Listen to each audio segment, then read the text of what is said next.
in the 1970s, the Triumph Sports Owners Association of Queensland, or there might be a club thrown in there as well, I can't remember, they started a car show called Max Bridge. It was actually initiated down in Maclean's Bridge on the road to Beaudesert. And it grew and grew and grew, and sort of they grew out of that venue and they ended up moving to Lakeside Raceway at one stage. They were at a Rifle Club Association at another stage. And now, with a bit of help from the Mazda MX-5 Club in Queensland, we're at the Max Bridge car show. This is at the Caboolture Aerodrome in Caboolture, just north of Brisbane. We were here last year. It was a great show then. It's promising to be an even better one this year. I've just been looking over some of the entrance to the show and shine over here. Just an amazing standard of cars, some great people, really, really passionate people about their motor cars. So I've been having a chat to them. Look folks, come along for the ride with us today. This promises to be a really nice show. We've got some amazing old historic airplanes over on this side of the paddock. It's not dusty this year, it was last year, so we all got blown around a little bit. It's a beautiful day. Come along for the ride. We're looking forward to introducing you to some just lovely people.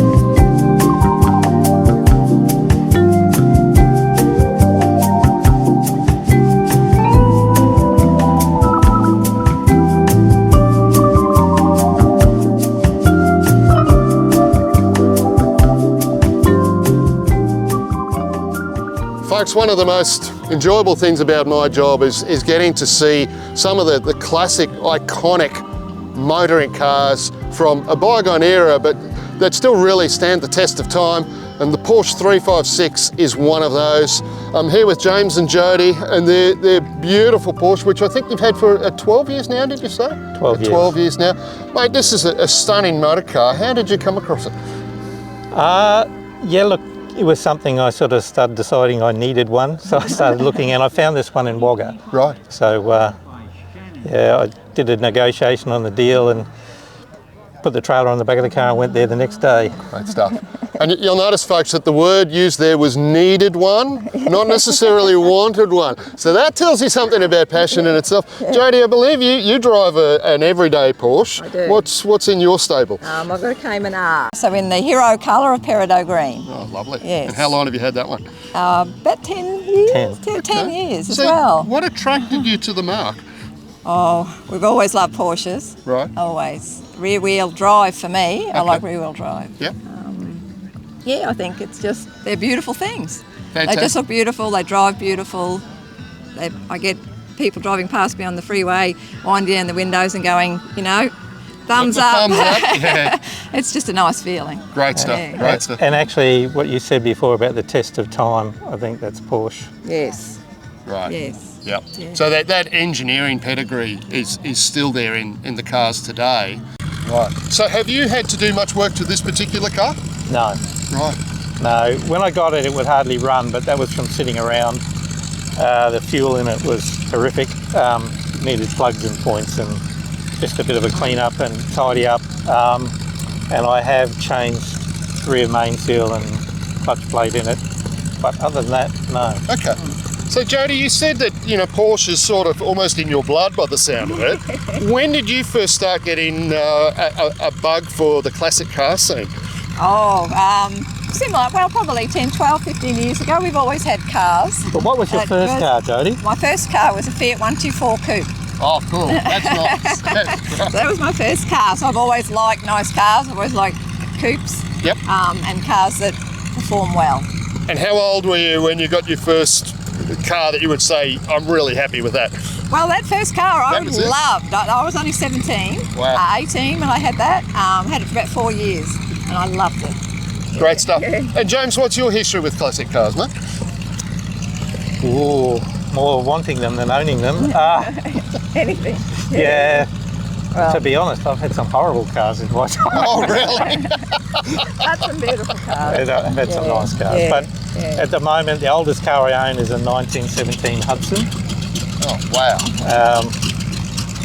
And yeah, really, yeah. The 3 Porsches, yeah. We've got the 3 Porsches. Citroen DS wagon. I've got a Safari. Citroen Safari. DS Safari Safari. wagon, yeah. Oh, well, we need to go and see these people. This is fantastic. It's not unusual thing. And so the 356, obviously you brought it here to this show today. How have you found it in terms of a driver's car on the road? Oh, we love it. Good. Yeah. I mean, obviously you got to respect the fact that the brakes are not up with a modern car.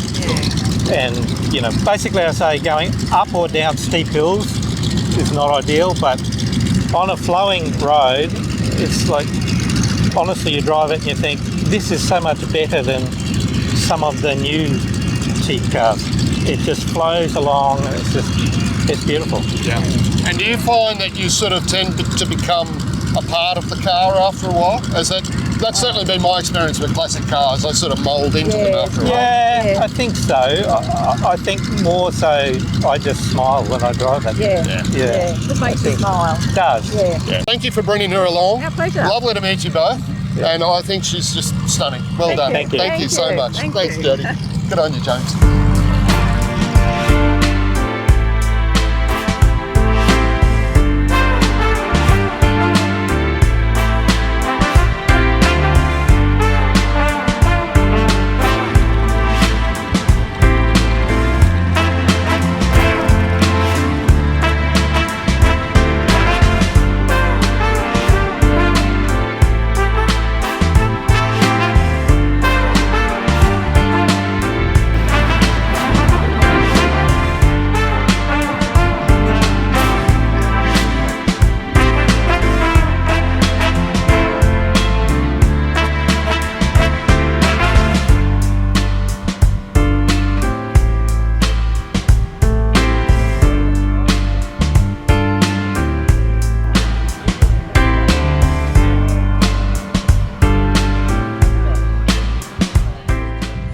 Folks, one of the most enduring car brands in terms of the sports car community happens to belong to the British fraternity, and it's Triumph. Their history with motor cars, with racing, and obviously with motorcycles as well, is really one of the standouts in terms of the classic car community. I'm here with Mike, who's the president of the, now I've got to get this right, the Triumph Sports, I'll finish it off for me. Triumph Sports Owners Association. Association of So we Queensland. call it TSOA of Queensland. Great, good acronym, mum. That's right. I love it. Fantastic. So we have chapters all over Australia and globally of the TSOA. Is that right? Okay. You know, preserving and supporting the Triumph mark globally.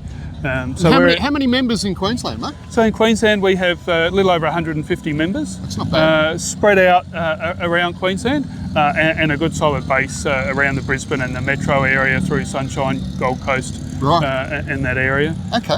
All right, and if somebody's got themselves a Triumph, then let's say it's sitting in the shed and they're sort of scratching their heads as to, you know, what do I do with this thing? How do I restore it? Where do I find parts? What's the best way for them to contact the club, mate? So our website has a lot of contact people's details on, so if they reach out through the website, they can find contact details. We've got a number of committee members that can be contacted, as well as each Triumph mark. There's representatives that can help with specialist information, because every Triumph mark has its own little peculiarities and things like that. Yep. So there's representatives to help with each of those. We've got a number of people with lots of information on spares, technical support and things like that they can certainly help.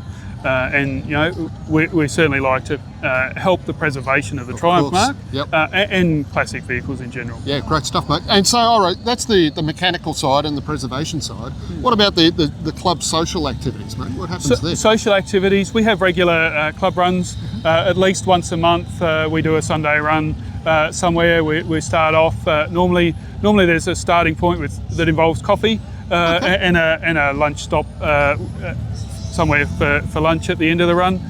So we do that regularly.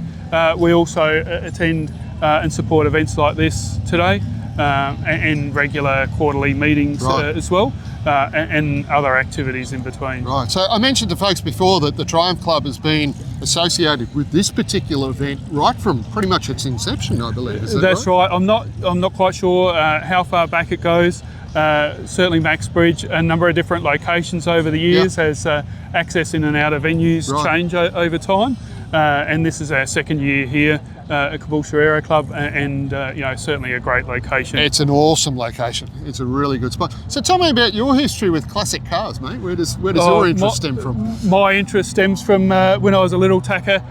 My dad restoring all sorts of different classic cars, from Studebakers, Jaguars, Holdens, and all sorts of others. So it stems back from that era.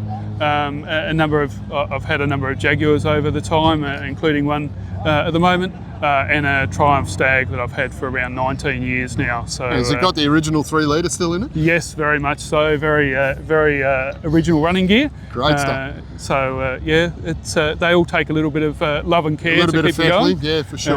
This if you got the original 3 litre, this is a man who really knows his stuff, because they can be temperamental. They can be over time, and they all have their little quirks and peculiarities.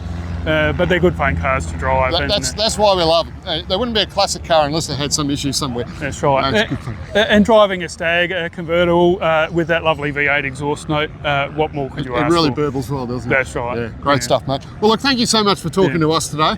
I think the event is really up there amongst the best of them. So well done. Yeah. Well done. Thank you. And certainly it's been a great day today, and enjoyed all the lovely classic cars that have been here. So it's good fun. Thank you. Come along, 2026, Max Bridge, Caboolture Airfield. Where else would you want to be?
So, if you've got a car, if your friend, family member, whoever it is, has got a car that you'd love to see featured on the show, then right down the bottom of the screen here is where you're going to find a link to it.